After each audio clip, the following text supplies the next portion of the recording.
That was the most surprising thing to me. Do you remember this? Like in 2011, what was the number one top hot phone that everybody absolutely had? Not that everybody wanted, but we're talking market share.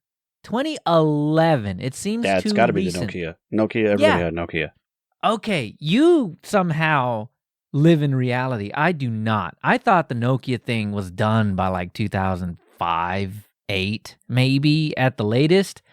No, thing Well, forged on. Apple took over like market share wise yeah, in 2012. BlackBerry was definitely the Right. enterprise thing, and so they were pricier. So people didn't, normal people didn't necessarily have them. That would be And they had keyboards. corporate world. Yeah. Yeah.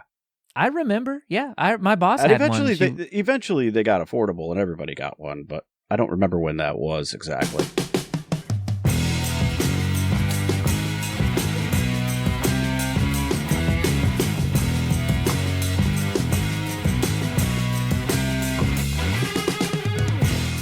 Coming up in this episode, syncing the notes, the history of snaps, and how much we absolutely adore them.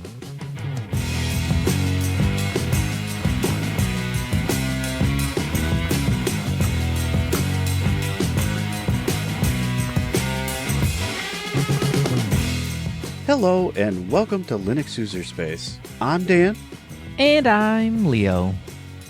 Hey Leo, I heard you finally settled on a mechanism for your note taking. Yeah. Okay. So scale back, zoom out. I don't even remember what episode. If I was a better host, I would have looked this up and posted a link to it. It's been a little bit. But we were talking about note taking, and Obsidian was thrown around. I don't know, all of them, all of the different note-taking possible. QO notes, there we go. Oh, we went through the whole list, yep. And I was on the verge of settling on one, and everything went crazy. But I think I finally centered. I'm finally back enough to where I can make decisions on these types of things. And I finally decided, at least on half, I now have the freedom to really just pick whatever I want as far as an application goes. But in the back end, I'm keeping it simple and just using SyncThing. It's way better than I thought. I mean, we've been using SyncThing for, sharing our files back and forth for quite a while now. Mm-hmm. And I'd have to look back. I feel like it was season 2-ish, 3 maybe. It was definitely 3 because I remember we cleared it out a while ago, and I mean it was hundreds of gigs, man. Oh, I know, and so like we really have been using it for quite a while, and it's been really rock solid for the most part, other than a couple glitches here and there, but nothing major. And I personally did some migrations so that my hub, if you will, is a virtual machine that's always on. And that way, whenever I turn my desktop on or even my laptop, it can sync with my VM. And that's the source of truth, if you will. But then that way I can turn my desktop off after I've synced to my virtual machine. And then you can still continue to sync back and forth too. So I don't have to worry about my desktop or laptop being on to be able to sync with you. Yeah, that's my favorite part of the whole entire thing, is that it just picks up where you left off, kind of thing. Yeah, so I've got it on all of the laptops and all of the just pretty much all of the computers that I use on a day-to-day when I'm ever writing notes. And it's nice because they go to sleep, right? My desktop goes to sleep. I close my laptop, whatever. Yep. And as long as I save the file, give it maybe 5 seconds, and then close the lid, I'll be able to pick right up wherever I left off. And I think that's really cool because my frame of reference for this ability to sync is all the Apple junk that I've got. Yeah. So while it's not Markdown, it's Markdown-ish. The Apple Notes is actually pretty quick. Now, it's not, Google Docs watch it happen in real time kind of quick, but it is... Yeah, well, that's not necessarily getting saved to your local machine, though, either. Right. So it's getting copied out to iCloud, and then, it trickles down to everything once they check in with iCloud. But so that is kind of my frame of reference for how fast this thing should be, and SyncThing delivers. I was not expecting it to be as quick as it is. Once I save the file, it is almost immediate, because we're talking text files, right? They're small. I totally get, because I'll do videos, and those take a while to make it to iCloud. So, on the same token, it would take a little while to get through SyncThing too. But we're talking, 5 kilobytes at a time, which in networking terms is instant. No matter, if you're talking 20 years ago, we had 56K. We were able to... it's almost nothing, yeah. But like on your local LAN especially, that's like nothing. Right. But even 20 years ago, we were pushing 5 kilobytes over the wire per second. So it was possible. And so now, it's lightning quick. I'm actually very, very impressed with how well it works. And I'm like you, Dan. I've got a little central truth teller, SyncThing hub. Essentially, that's the one that stays on all the time. And it used to be a Raspberry Pi. I think I talked on the show and about this one. And I know you migrated it, and I mean, Docker underneath is what's happening, right? But I was using a Raspberry Pi 2, which required the older ARM. Well, yeah, it had to be compiled in the previous ARM standard. Yep. And Yep. It was a Linux containers IO. Is that right? I think that's what you were using. Yeah. Yeah, and at some point they just kind of gave up on it, which, I mean, understandable. It's an older architecture. Right. I get it. And started only publishing the new one.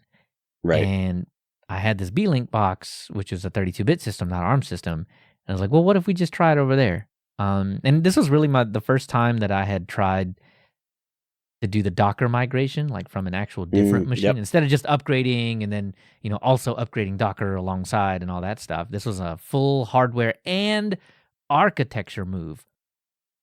And it was stupid easy. I just copied everything over, plugged everything back in, mounted everything the way that it was on the other machine, and then turned it on, and it worked. And I was like, wow, that's really, and updated. It updated as well. And I was super duper impressed. So impressed with the back end. Well, the back end, right? Because SyncThing is the back end of all of the syncing stuff. And now I just update it every now and then, and it just works. And I don't think there's ever been a point in time where SyncThing never upgraded properly. Yeah, I haven't noticed any errors in that regard either. It's very stable. So it's been pretty good. Yeah. So to edit your markdown files, you're just using plain old text editor? Sort of. I am going to change this because I'm not a huge fan of it, though it's not terrible. I'm using VS Code just because I use it. You. I know. The Microsoft one too. Oh, not the Codium. Though for this job, I could use Codium because I don't need. You don't need a linter. You don't need all the Python plugins for this kind of jazz. Right. So I could get by with it. But I use it for other things too. So it's already up all the time. Mm-hmm. So I'm just using it. It's just there. But I think I do want a prettier look to it. And I think I mentioned a while ago, and then Bruno really took to apostrophe, I think it was. Yes. That one. So apostrophe on GNOME-based systems where it looks right, and then there was the other one. It was like a ghosty one on KDE. Yes, and that's been renamed. It's not Ghostwriter anymore? No, I don't think so. I think it was Ghost. It was Writer. At one point in time, yes, and now I can't remember the rename. So it says, okay, so ghostwriter.kde.org. It's still there. Yep. I think there's a new one though that's taking the helm. Uh-oh. Okay. All right. So whatever that is, then is probably what I'll do, because back when I started this conversation, I said my favorite way to write Markdown was the way that Nextcloud does it, which is like you still see the like the hash marks and the brackets and all that stuff. It's not fully pretty, but it stylizes like those. Your headings are bigger. Exactly. And stuff like that, right? And the italics are italicized and all of those things. Exactly. So, a single hash is huge. A double hash is slightly less huge. A, triple hash is a little bit smaller than that. But it's a nice mixture between formatting and well, I don't know what's the word for that, right? Like utility, I guess. Pretty mode versus I don't know. Yeah. Yeah, it's a cool mixture, and Ghostwriter does that. So hopefully whatever the successor is to Ghostwriter, if it's not Ghostwriter, well, I mean, I guess if it still exists, you can still use that, right? That's true. I mean, it's still there. Oh my God! Wait a minute. Download for Mac. What? Yeah. You're kidding. Most of the KDE apps are kind of cross-platform. There's a Windows one, a Linux one, a Mac OS one. Can't get any better than that. What? All right, so Leo's hooked. Anyway. Oh, no. Yeah. What? All right. That's great. Oh, look, little donate thing. All right. If it works everywhere, and this is the way I go, yeah, that'll be a no-brainer. Huh. Well, isn't that awesome? Let me see. When is the most recent create tag for? When is this? 24.12.2. That's what we're on right now in KDE, right? Yeah, a month ago. Yeah. All right. They're still alive. Yeah, that's great. That's great. Okay, so it might be Ghostwriter. I'm going to try it out. We're going to see how this goes. But SyncThing in the back end. That way I'm free to use whatever the heck I want. If I decide Ghostwriter's not for me, that means I can just move to whatever. I can use Obsidian if I want to. I don't even have to pay. Yeah. Yep. Yeah. Just you know what? Have you seen Etherpad? Yeah. Etherpad. Yeah, that's been around for like next to forever. Yeah, that kind of sucked me in for a little bit, but no, I think I'm gonna stick with the Markdown. It is nice though, so we'll see how this goes. Cool. So this gives you the freedom to do whatever you can use any app you want. It's just syncing the files in the background and job done. Exactly. So good, absolutely great. Hey, if you haven't joined, subscribed, ding the bell, whatever, on the YouTube, do it. Then you can see our face and you'll get notified when new video shows up. New episode, new in-between episodes, like the little bits that Leo cuts up and throws up there on the YouTube. You'll know when it happens. That's right. So do that, and you can find that over at linuxuserspace.show/YouTube. But we're also on Tilvids, which is, edutainment. So like all of this history episode will end up there. That's right. And, hopefully we can, give you some entertainment along with education over there. Because that's kind of their model. And we do appreciate their support for the channel. If not education, I mean, this is Linux and open source and everything else after all. There's going to be a whole lot of drama. So well, there's no shortage of that here. So if you're not there for the education, it's there. You can show up for the drama. That's cool too. Yeah, and if you truly enjoy the show, the channel, everything we do, you can support us over on Patreon. That's patreon.com/LinuxUserspace, and you can become a member over there. Actually, we've got some free memberships too. We're just handing them out. That's right. Yeah. So if you're not a fan of I don't know, traditional podcast, whatever, the episode does land there too. So absolutely. We get that to the paid folks. They get that a little bit early, but the normal episode that goes out to all the podcast places and stuff like that does switch over to a public post at the same time that the podcast itself releases. So Yeah, I mean, truly, wherever you want to listen to us, we're all over the place. And if you do a little more, you get the high quality version of the episode. You do. So the music, yeah, and you get it early, and the music sounds right. Yes. It turns out whenever we do the main public episode, mono doesn't do well for stereophonic music. Quite do it the same justice. No, not quite. But yeah, I mean, you keep stepping up, and you end up with it was like 30 minutes of jibber jabber. See, I snuck it in, Dan. No, tickety tockety before the episode, and then yeah, we'll chatter a little bit more at the end of the episode to kind of close it out, right? Because when you're going 100 miles a minute, you gotta take some minutes to slow down, take a breath, and close the whole thing out. So you'll get access to all of that stuff, the audio stuff, and then the final tier until we decide to open up a store and sell you computers or something. We'll get you not only access to the video version of all of that chatter, you can sit in here as a couple of folks are doing right now. Yeah, right here in the studio, right next to us. Yeah, and watch us record the whole thing. So you get to see it before absolutely anybody else gets to see it. You get to enjoy the show. You get to enjoy the banter before. You get to enjoy the banter afterward in real time with us. And you might even be able to distract us if you chatter in you try chat. Yeah. Oh, you don't have to try very hard. We do that very well on our own. Yep. And then we see a little message up there, and it's like, down another memory lane. So we appreciate everyone's support. And, we hope you enjoy what we deliver.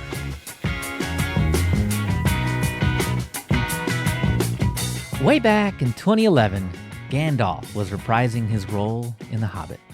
Game of Thrones was premiering, and Nokia, for a little while longer, reigned supreme, while iOS and Android were leapfrogging each other to the top. The candy bar and clamshell styles of phones were fading away, giving way to phones that would eventually all look exactly the same, except for the logos on the back and maybe the placement of the cameras.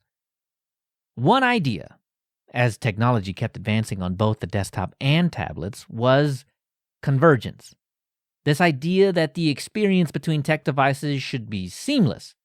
Sure, things might look a little different between each device because, well, the 4 to 6 inch mobile screen can fit only a fraction of a 24-inch monitor, but nonetheless, it was the dream. One that both Apple and Google shared. But some newcomers did too. Because whether you remember it or not, this was the time when Apple wasn't a single manufacturer living in the top spot of phone market share, and Google's Android was doing its best to catch up. As a matter of fact, neither was so entrenched that nothing could topple their reign. There was still, some thought, room for a third. Nokia was still selling phones after all, and they weren't going down without a fight.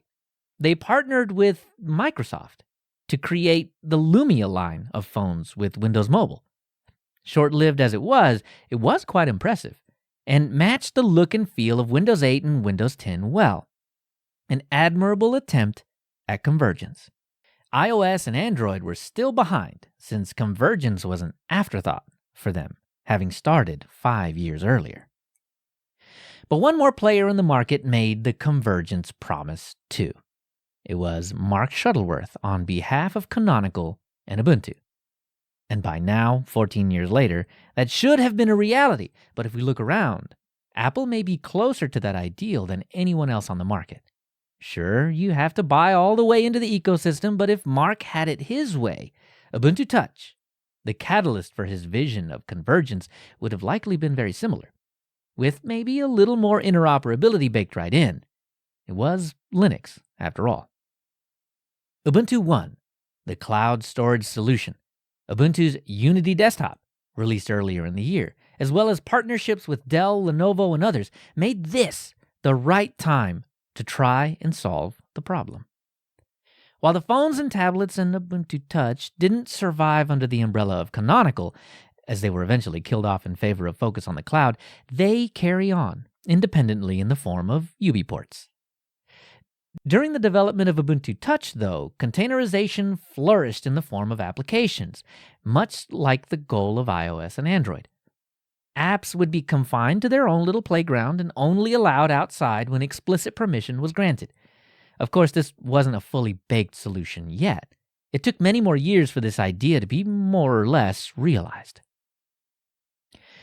Ubuntu's answer to this was Click apps, formally introduced in 2013 after a couple of years of work in the backend next to Ubuntu's containerized distribution, Snappy Ubuntu, that would be announced in 2014.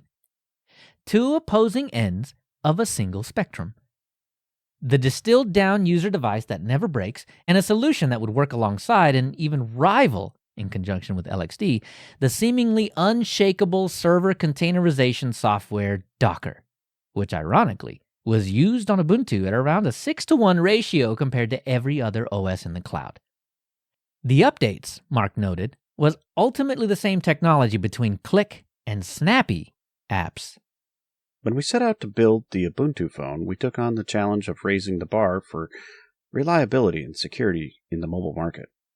And today, that same technology is coming to the cloud in the form of a new snappy image called Ubuntu Core. A few months of beta, and Snappy Ubuntu Core was available in Ubuntu 15.04 as a standalone install, pulling together years of work and truly introducing what we know today as snaps. In 2016, leading up to the release of the new long-term release of Ubuntu, Snapcraft, the back end of all of this snappy, clicky business, was released as version 2. While the first iteration would remain intact and support some legacy code, 2.0 was the forward-thinking attempt that would slowly morph into the technology of today.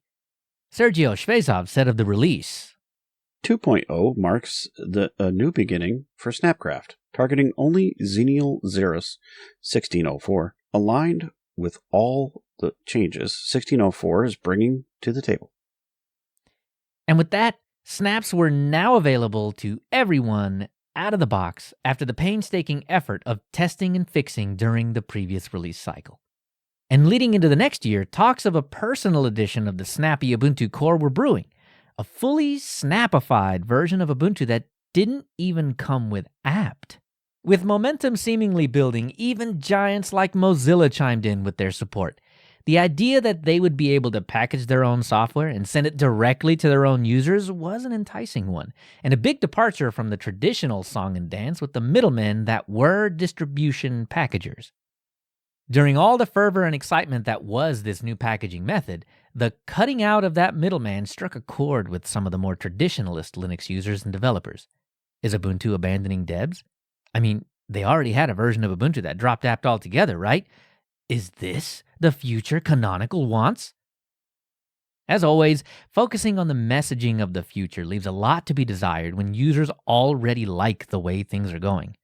And in usual fashion, Canonical reaffirmed their commitment to the full deb version of Ubuntu. That won't be going anywhere.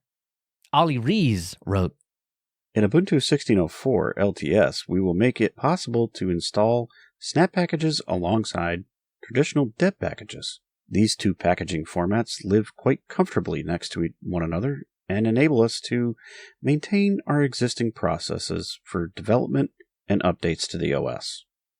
This reinforces our relationship with the Debian community, and it enables developers and communities to publish either debs or snaps for the Ubuntu audience.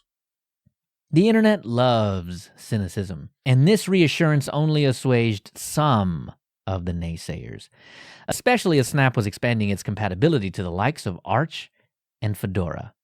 This distrust allowed the previously named XDG app to rename to Flatpak, rebrand, and emerge as a real competitor to Snap. The same basic ideals as Snap, but seemingly more focused on the desktop rather than the entire range of devices that Linux could run on, leaving just enough room for Snap to continue its all-in dominance. By November, more reassurance was given to folks that were still climbing aboard the Snapcraft and convergence train, as well as those interested in the all-snap version of Ubuntu at the Ubuntu Online Summit in preparation for next year's release. At the turn of the year, things were still looking really good for snaps overall. The backporting of snaps to 1404 was a success. Fedora saw that promised snap support land, and adoption of Ubuntu was still growing. But this excitement wasn't to last. In April, Mark made a game-changing announcement. Unity 8 and Ubuntu Touch would be dropped in favor of GNOME on the desktop and a renewed focus on Snap. Yes, but only in the cloud and on the desktop. Phones and tablets would no longer be an option for Canonical. I'm writing to let you know that we will end our investment in Unity 8, the phone and convergence shell. We will shift our default Ubuntu desktop back to GNOME for Ubuntu 1804 LTS. The naysayers won. I took the view that if convergence was the future and we could deliver it as free software, that it would widely be appreciated, both in the free software community and in the technology industry, where there is substantial frustration with the existing closed alternatives available to manufacturers. I was wrong on both counts. Folks yelling, "We already have this insert tool here," won. In the community, our efforts were seen as fragmentation, not innovation. And industry has not rallied to the possibility, instead taking a better the devil you know approach to those form factors or investing in homegrown platforms. What the Unity 8 team has delivered so far is beautiful, usable, and solid, but I respect that markets and community ultimately decide which products grow and which disappear. But with the commitment to snaps still surging, improvements came steadily. Snaps were big. So, in June, an effort to slim down the size of GNOME apps succeeded. And in October, under the diligent Martin Wimpress, the first snap installed by default shipped with Ubuntu Mate 17.10 in the form of Pulse Mixer. The next year, the drumbeat of snaps installed by default got louder and louder. But to the protest of users that, while using more snaps, joined in chorus to remind Ubuntu that they weren't ready for this until things were at least on par with their Deb counterparts. Specifically, one of the biggest complaints was slow initial startup time, most noticeable after a reboot. Despite the chorus, Mozilla made good on their 2-year-old promise to author their own snap package. And while most didn't notice much other than the slower startup times, astute users saw the ballooned size of the package compared to the Deb, as well as missing capabilities like Netflix. In 2019, the Snap devs finally started their efforts to slim down the startup times by tackling font caching issues that particularly impacted GUI applications like VS Code, which in some cases saw a startup difference as wide as 2 whole minutes when comparing the Snap to the Deb. But in June, another bombshell, and a boon to the chorus of Snap naysayers. The claim again was that Ubuntu would drop devs altogether if they could manage it, and Canonical's announcement that Chromium, that had been in the repos for years, was now going to be dropped and replaced with a Snap seemed to confirm their claims.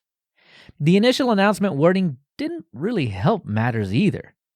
Oliver Tilloy wrote, "The Chromium browser has been available as a Deb package for all supported Ubuntu releases and as a snap since version 60, and the time has come to start transitioning away from the Debs."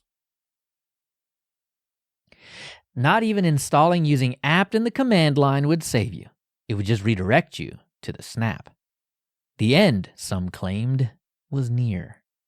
First Chromium, then the world. And it was all to truly begin with the next long-term release of Ubuntu 2004. In the end, if you could stomach the loss of Debs, the Chromium move could certainly be seen as a good one. The same exact application running on any version of Ubuntu or any other Snap-enabled desktop. It truly did inch things closer to a converged desktop, at least. But coupled with slow startup times, weird updating issues, and missing features, those types of improvements weren't much appreciated or were just overlooked altogether. Others that couldn't stomach the change had to forge their own path. Linux Mint, a distro downstream of Ubuntu, quit playing nice, and in protest blocked the accidental installation of the Snap-based Chromium outright by configuring apt to never install the snapd backend. The next year, they would come to package Chromium the old-fashioned way and make that available for all their users, much to their and onlookers' delight. Undeterred, the Snap team continued on their trek to speed up snaps, this time by switching from the XZ compression algorithm to LZO, which led to startup time reductions by as much as 300%. In 2021, Snaps killed their 32-bit support. And another extraordinary step, Mozilla Firefox would now also be Snap-only, exactly like Chromium. The usual suspects piped up, and Linux Mint, once again, forged a path for their users by packaging Firefox 2, against the recommendation of onlookers, claiming that the workload would kill the entire project. No such thing happened. In 2022, Canonical doubles down on snaps again, with a focus on developers and making their job a little easier and a little harder at the same time with the introduction of modularity. On the user side, more LZO compression means more apps have better startup times and a focus on the Mozilla Firefox snap, which had suffered spot-on criticism for its startup time. By the end of the year, the team had reduced startup speed by 50%. The next year, another bombshell. Snap is the way, of course, but now no flavor of Ubuntu can seed Flatpak by default, meaning if you want it, you have to install it manually from the repos and configure it yourself if you want to see applications in the various stores.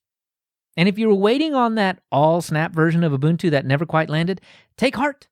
Rumblings about it are happening again, and it's rumored to be shipped alongside the normal 24.04 long-term release scheduled for next year. But almost a year later, those rumblings were squashed in the run-up to the release. And while that was a bit of a letdown, at least Snap compatibility looks to be getting stronger based on a string of new hires at Canonical.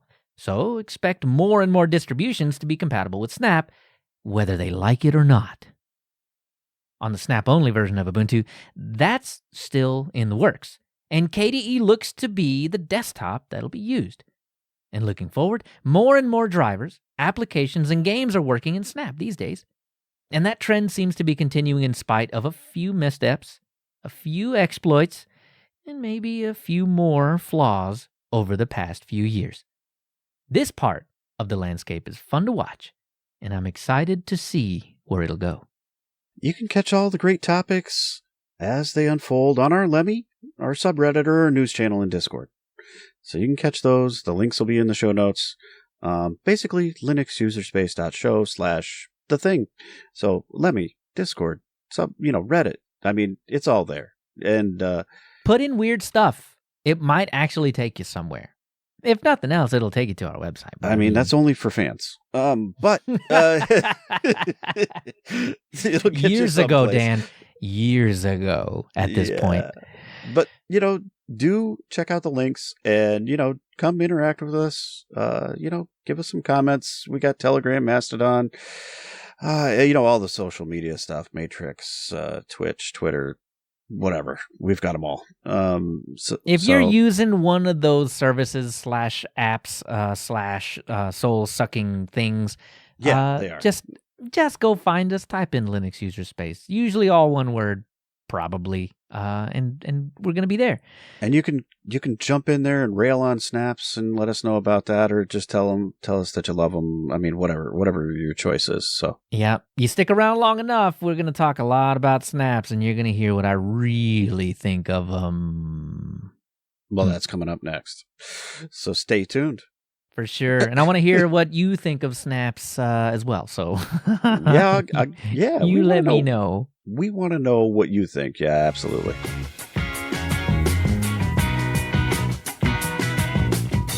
So this is the time where we talk about how it went for the trial, I guess, if you will. No such snaps. thing. There's wasn't no a trial. such.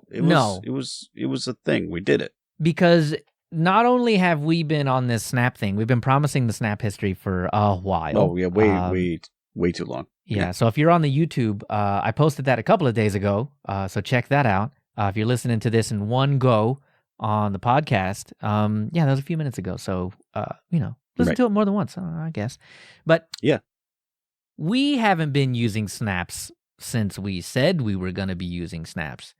I think between me and Dan. You say that. I've been using them all along. Exactly. We've been using them since about 2016. I guess while.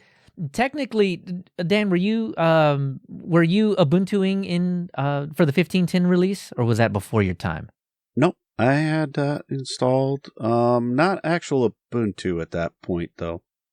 But were you did you jump on the Snap train as soon as they announced that, like, hey? It was pretty early. I don't remember when exactly. Yeah. Certainly I had tested some by 1804. No question by that. And had them installed and they were still sitting there, yeah. Yeah, just sitting there, unopened. Not ready necessarily. To be slow. Maybe. I'll tell you the one that I've used the most, and I think it is probably one of the best use cases, and I know there are more, but I'd love to see more of these types of things, and that's Nextcloud. I've had Nextcloud installed as a snap since early days, right? Yeah. And it has survived updates, and it just continues to work. It is probably one of the most fantastic snaps that exist. And it's first party. Nextclouders put that together. They themselves put that snap together, which means that all of your tooling is a little different than maybe in the Docker container or whatever. Slightly, but yeah, but it's all there. I don't know. It feels Docker-ish in a way because sometimes you do have to go into a Docker container and do some magic stuff and fiddle with things a little differently than if you natively installed it. Yeah, when I was setting it up, the amount of times I had to type in OCC dot whatever was too many times, but I'm like you. I've been running the Nextcloud snap since, and I checked because I installed Nextcloud for permanent use on the machine that I built in 2020, and I checked that out. I say that. I don't remember exactly the day. I'm going to say the 9th. I don't know why that number's in my head, but December 9th of 2020 is when I installed that Ubuntu. And it's been going ever since. And Nextcloud, after I got it all set up, hasn't given me any trouble except for the self-signed certificate thing, which is annoying. But other than that, I mean, the it's application... just local on my LAN. I don't know how much I would care to get an actual cert anyway, right? I don't, but it does bother you sometimes. It's like, hey, the thing you got to do it extra clicks, but whatever. But it's fine. I mean, that's great. It's been absolutely fantastic. I found that that you can get it, if you don't do much of anything, you can get it to just write onto a flat file system, so your backups are way easy. You can tar-g zip them instead of having to tar-g a whole database or something like that. And so it makes getting at your files in an alternative way very, very easy, though Nextcloud supports WebDAV, which makes that also very easy. So you got a gajillion ways to poke at your files. I guess the point is, though, I feel like it's one of the most fantastic use cases for a snap, and I absolutely love it. It's not a desktop app, but I don't know. It's just, I love it. Yeah, this is why I can never say I ever fully hate snaps or anything like that. I mean, when you have an example of a really, really, really, really good one, it's hard to be like, well, this one has its issues and this one whatever, so snap sucks. You can't really do that because it's been we're going on 5 years now. I mean, in December it'll be 5 years. Okay, so a little bit, but I think I've been running it about the same time. I think we both installed it around the same time. Yeah, like I've been running it so long, I'm now running out of runway for that version of Ubuntu. I'm going to have to upgrade that version of Ubuntu. Yeah, I've upgraded this box 3 times, maybe. Wow. Okay, so here's my question to you then. Is there any kind of prep that you need to do for a snap? My initial feeling would be no, because the application is containerized, and when you upgrade, it's like Docker. You could totally do a whole hop, skip, and a jump to a different architecture, different machine, and it still works. This would be the same way. I didn't do anything when I updated. Cool. So, I mean, I'll probably be cautious and like turn it off first. Well, yeah. But other than that, I just want to yeet 2404 on it and just be done for another 4 years and not think about it again. And yeah, pretty much. And like I know I installed it, around that time because it was when we were starting up the podcast. And I know, I used to do all the notes in there before we had. I don't even remember what we had. I guess before I stood up HedgeDoc. I don't know. Before I stood up HedgeDoc, we were. Oh, it was probably Google Docs, right? Probably, but I think I wanted them in markdown formats. Yeah. Because, and so like I started off doing the notes in Nextcloud notes. Right. Yeah. And that's, man, you're probably the reason why I write in markdown so much. Could be. I mean, I was kind of indifferent when you stood that up, and it was like, oh, okay, that's really cool. I like Markdown anyway. It's good, and I mean, we've been using that ever since. Yep. And yeah, so you're the reason why I write notes. I probably am. No, it's probably all me. You can blame me. What a guy! But so yeah, that's the shining example of the best snap I think that's out there, right? So now let's talk about why they're bad. What's the worst thing? I don't know. The startup time is still a thorn in their side. It is still okay, and I know much improved though. Much improved. Well, I think it's a thing. All right, so it gets some hate and it does have some validity, but the validity came from VS Code. It took 2 minutes and some seconds to open VS Code. Yeah. No, I agree with you. Well, but I think it's a thing you got to stay tuned to. Like, right. They keep working on it, and so I don't know. Give people a chance. I feel like until they stop developing, then I don't know why not. Right? Why not give them a chance to see what happens? Because I've always done it this way is the typical answer. That's a terrible excuse. Terrible. Oh, I mean, we say that because we like new things, but some people. Yeah, I do, and I love to see progress, and that's the whole reason why people do the software development stuff. Yeah, true. Just to move things forward. They want to move the needle. I very much like snaps. I like the idea of snaps. I like the containerization that you can achieve, though I think you can still classic snap, right? Like you can install things classically. It gives you a warning. Yeah, exactly. So, but I do like that idea. I think Flatpak might be a little ahead in that way. Maybe, yeah. But either way, especially on an Ubuntu system when it's just right there, I like snaps generally. Right. But yeah, even though they're much improved, you can still feel it. You can still feel the startup difference. Some of them more so than others. Right. But I understand why. It is because these little packages are compressed on disk, which exactly I don't think they need to be. I mean, at least for the graphical apps, don't do that. I don't. Are we still working with 20 gig SSDs here? You'd be surprised. Really, though? Yeah, but all right. So you say that, right? But even it doesn't take long. I would say on the low side of things, a 128 gig or a 256 gig drive is probably kind of common, and it really doesn't take long to fill those up. And with stop other installing things. Browsers. Well, not even that. Like, I mean, I'm just saying, like, I mean, you got to save some room for all of your files someplace, right? Yeah. And so I don't know. I think that's still kind of commonplace. You see a lot of machines advertised with that's the size they come with. Yeah, because people are storing stuff in the cloud, but they aren't. Well, dude, you just got to do what the Mac people do because before it becomes $8,000 for a Mac, you just have to deal with a smaller disk. And then you just plug in an external disk for all your stuff. Yeah, and then that's super slow. And then you're blaming everything on the, on the snaps, but it's really because you've got a USB disk attached to stuff. That's one thing that we didn't test that I think I'd like you know to. What I mean? I'd like to go and test that. I'd like to know if I were because there's no way that thing is using more than like 30 gigs just for the apps or something like that. It adds up quick. Okay, all right. So that's going to be something that I want to do is I just want to install like all the snaps that I might accidentally use. Not all of them, but like anyone that I would consider using. I just need to go down the list and be like, yep, give them all to me. Reboot a couple of times, let them update a couple of times because I think they keep old versions, don't they? They do. So they have the current version, the old version, in case you need to revert. Right. Okay.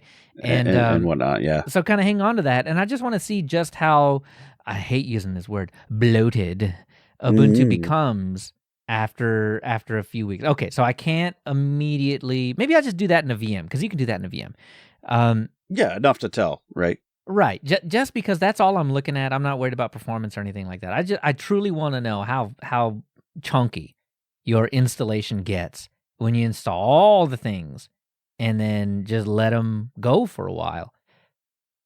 Because while I do believe you, I mean, and it is true that snaps are bigger than their deb counterparts, I don't know. I don't know that it would be that big. But, I mean, Flatpaks have the same problem. They're doing the same things. Exactly. They're bundling all the stuffs in there, too. Yeah, exactly. So, and I've heard that argument on the Flatpak side. That's a wash. Level. Yeah. That's nothing. Yeah, exactly. So, and because these applications are more and more containerized or whatever, I mean, OBS has the official OBS thing. We just talked about Fedora getting in trouble with that.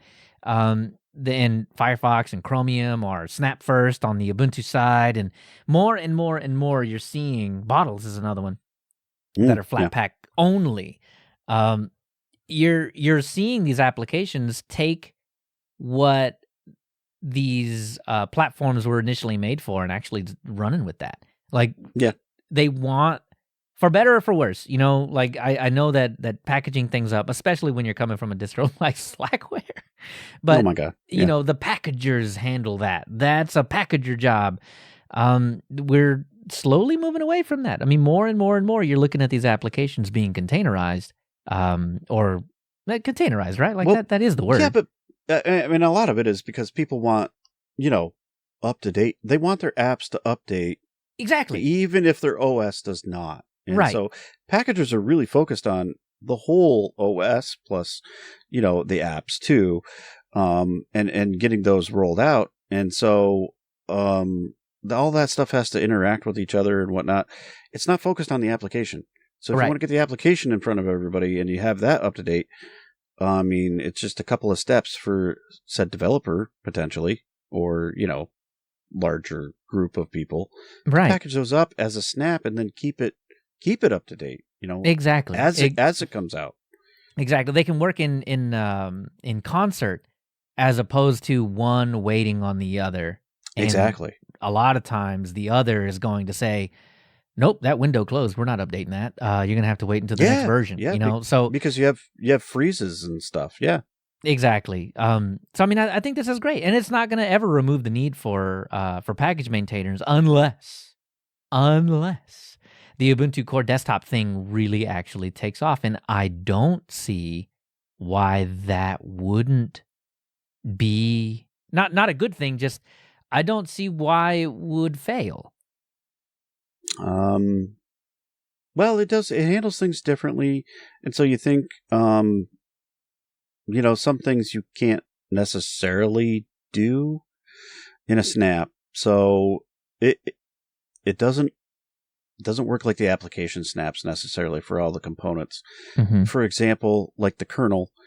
Okay, so it's a snap, but it basically just copies all of that stuff down onto the file system. It's not running it as a snap at that point. Okay, so it's a delivery mechanism and not fully containerized and all that. The way I understand it, yes. Okay. And so you're getting that up to date, but in the end, you probably aren't suffering the performance issues that you'd have with the other things because it's not coming down. It's not uncompressing that on the fly. It's already just splatted out on a file system. As it should be. That was a point that I wanted to talk about just a little bit because startup times can be so slow. And yes, I get that it's really only a problem after a reboot, and it's really only a problem when you're talking about graphical apps. And it's really only a problem when, these graphical apps tend to be on the larger side where the decompression time is larger. Right. Why is there not like a stat counter? Technically, I don't know why. Right? Why does it not sit in their background like after you've logged in and start uncompressing these things in the background so that they're ready to use when you go to click on it? I don't know. There could be a reason for it. I don't know. But it seems, and I could be totally off base, but I just do not understand why you can't already decompress some of these in memory or maybe even on disk, have a little essentially separate swap space or whatever that can be deleted if you want, and just uncompress them so you don't have that startup time. You can still deliver them compressed. You can still do all that. But just during because that's boot, a good delivery method. Everything gets delivered compressed. Right. And I mean, I don't see why it can't do some kind of local telemetry. Ooh, the telemetry word. It can't do some local telemetry that isn't shipped off to anybody. It just does it locally, and it just pre-caches this stuff. Yeah.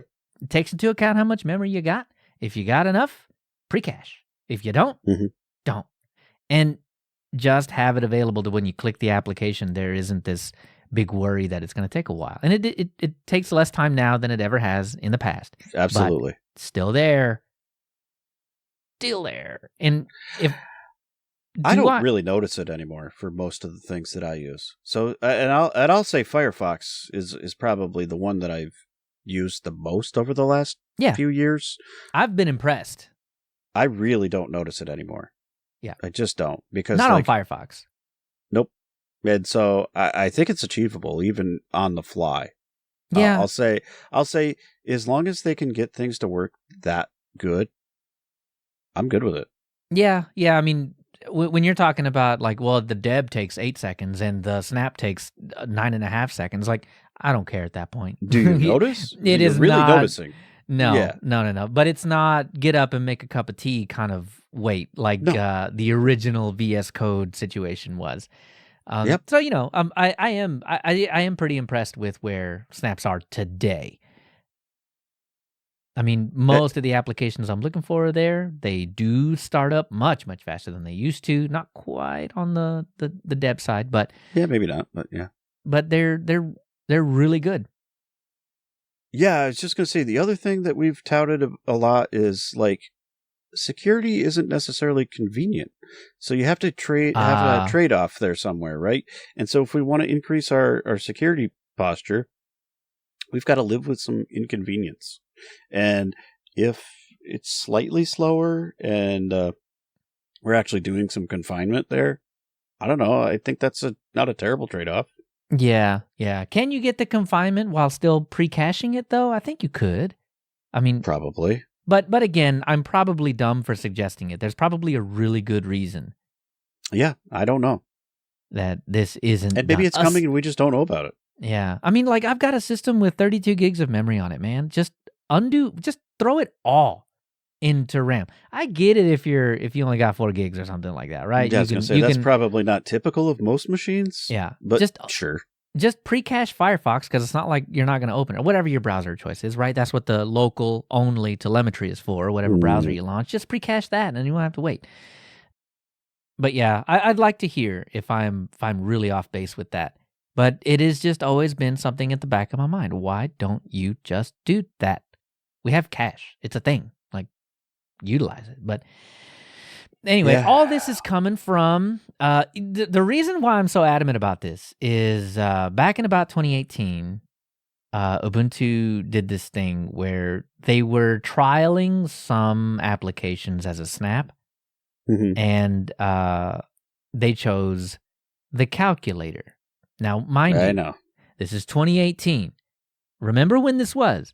This was shortly after the announcement Yep. That just dropped Unity, right? Mark, we're not doing Unity anymore. So old Unity we're done with. Unity 8 we're also calling it quits on. GNOME, Ubuntu GNOME, you're not a thing anymore because Ubuntu is now just GNOME. No, yeah.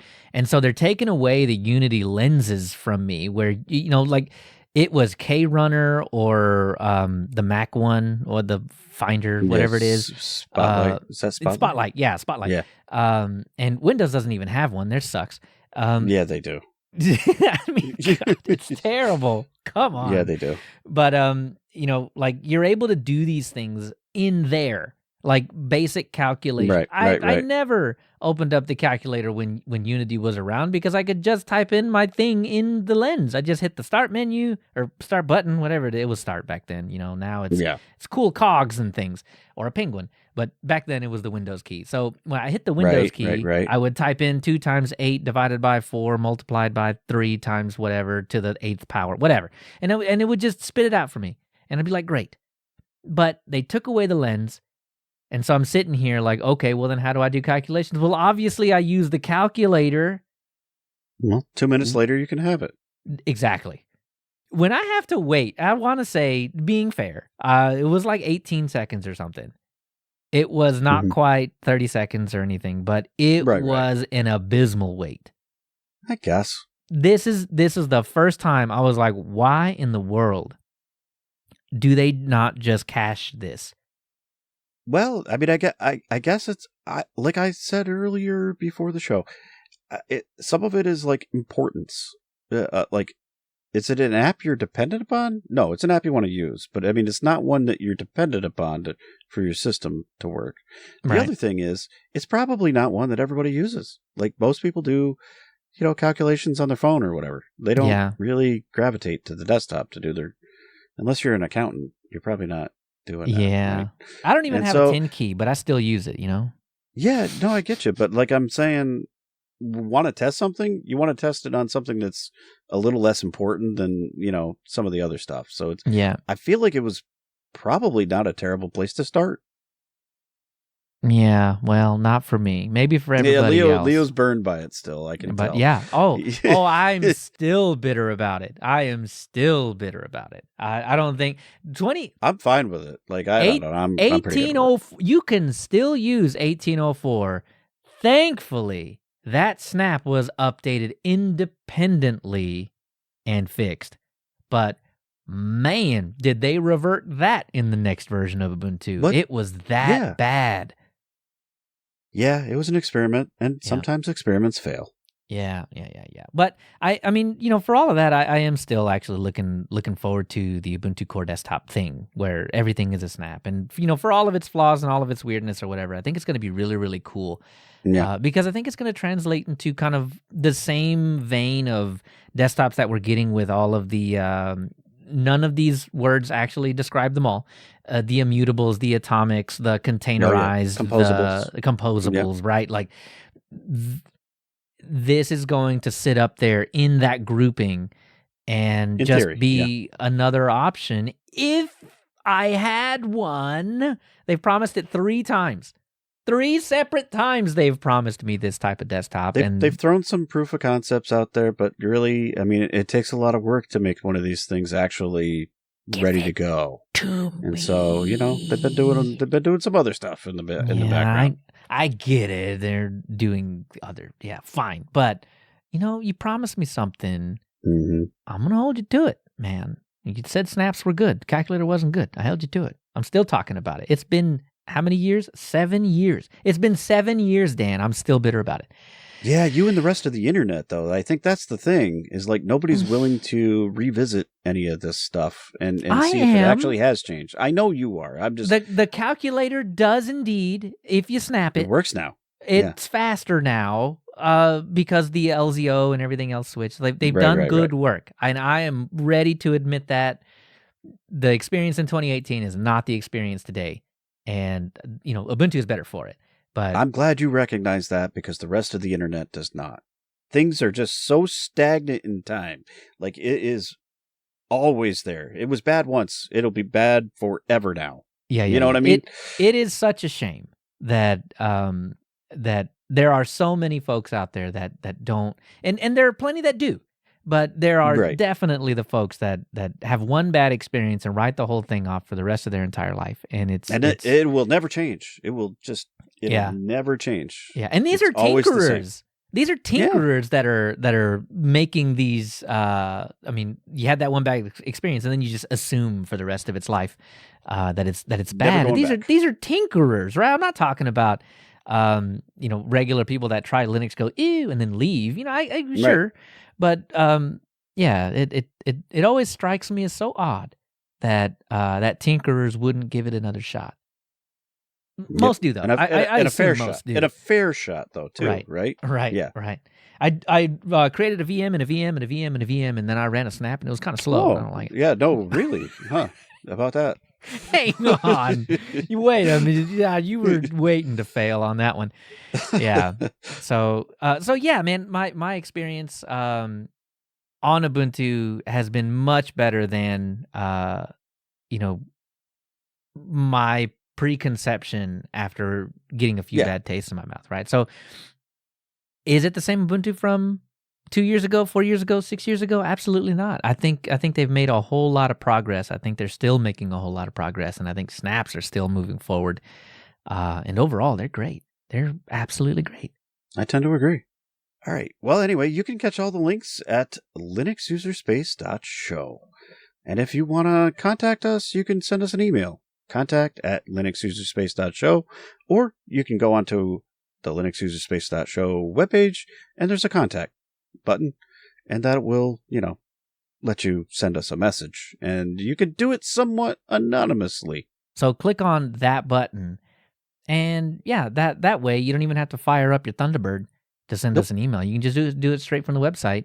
You can give us a return email if you want, but you don't have to. And we might send you a message back if you do. More likely, we're just going to talk about your thing on the show, and then we're going to totally forget to email you back. but you'll get recognized one way or the other. Yeah, we definitely talk about the thing, and you can definitely be there to listen to it. But Dan and I have learned a lot of things about ourselves over the time that we've been doing this podcast, and one of those things is that we're just bad at that. I think what we need is an assistant. That's what we need. Not AI though. Not to write the thing, but to click the send button for me. Like, because a lot of times it's not that I didn't think about it or I don't have an answer for it or anything like that, because we obviously talk about it for way too long on the show. Absolutely. But that it doesn't get typed. Yeah. And then sent, right? If I knew someone could take it over the finish line for me, I could get you halfway there, like but we are terrible. yeah, you're not wrong, but we'll still talk about it. We totally will. The other thing, next time, that brings us down to the bottom here. Oh, that's right. Next time we are going to talk about some topics, and I'm just going to warn you ahead of time. Oh boy, Mozilla's been in the news, so we'll chat about that one, because I know it's controversial, and that will draw people right out of the woodwork. It is so not controversial. Goodness, man. Well, that's the controversial part. That's the thing. That's the thing. The drama. We opened this show talking about drama, man. Like, and we tried to temper it, but next time we're going to have more of it. The unnecessary drama. Wow. Okay. Potentially. Yeah. Stay tuned for that. Oh God. Anyway, so the next history, I don't know when or if we think we know what we're doing there, but we'll probably do Flatpak, but when we'll get to that, I'm not really sure. The Flatpak is the focus. We haven't said that in a long time. We have not. Flatpak is the focus. The general idea will be same as usual. An even numbered episode will be a history. But things are changing in the background. So stay tuned. We'll keep you up to date. You'll know. So yeah, stay tuned and tell us things on Reddit and Twitter, and Mastodon, Telegram, Matrix, all those places. So whatever you do, just join the conversation, and we'll have all the links in the in the show notes and on linuxuserspace.show. Anyway, that brings us down to the end. So, Leo, where can we find you? Oh, you can always find me at Leo Chavez on just about all the things over at mastodon.social, .org if you're looking for me on the Blue Sky. That's cool.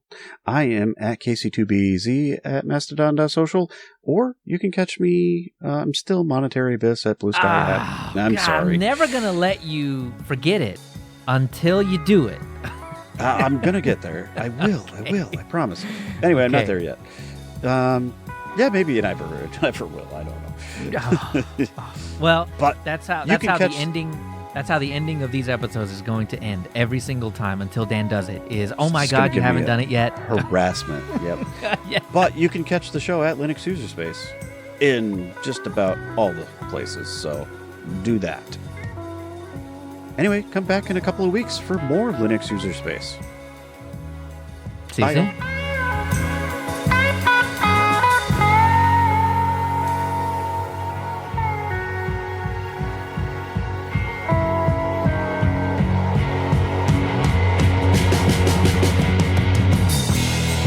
Now I wonder how many of the folks that are listening to this show use snaps. Mm-hmm. Because I think the next history thing that we're going to dive into is the Flatpak one. And hopefully we get to that faster than we did the snap one. Hopefully. we'll see. But that one was, that seems to have won. As far as hearts and minds go, I don't know about penetration. Really? Or... I mean, in forums, I think one of the reasons that you have tinkerers that are just never snappers now is that Flatpaks work so well. There's no need to even They try. Didn't need to go back. Yeah, that's right. Yeah, and I think Flatpak has kind of it's won that battle in the minds of a lot of folks. The people that don't care don't care. But in the people that do care, I think Flatpak has won that battle. Could be, yeah. You're probably not wrong. I don't know if I've ever done a poll on that necessarily, but yeah, I guess that kind of makes sense. Yeah, it is an interesting question, man. I am very curious because I use a lot of Flatpaks myself, not on this machine.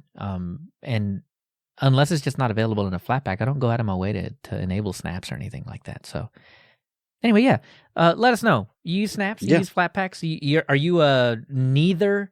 Are you in the neither camp, or are you one of those Nix people?